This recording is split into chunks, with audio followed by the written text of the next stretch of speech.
জামাই বলে কথা, একটু সাজিয়ে গুছিয়ে তো দিতে হবে।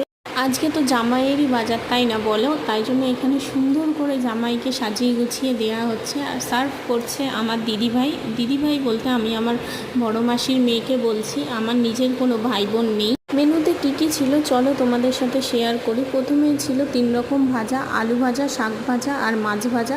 তারপর ছিল মাছের মাথা দিয়ে মুগ ডাল, পটল পোস্ত, সর্ষে পাবদা, সবার প্রিয় মটন কষা, চাটনি, পাঁপড়, স্যালাড, মিষ্টি, কোল্ড ড্রিঙ্কস, এগুলো তো সব কিছু আছেই। মটন তোমাদের কাদের কাদের ভালো লাগে অবশ্যই কমেন্ট সেকশনে লিখে জানিও। তো আমার তো জামাই ষষ্ঠী দারুণ কেটেছে, সবার সাথে হাসি ঠাট্টা খাওয়া দাওয়া সব মিলিয়ে মিশিয়ে।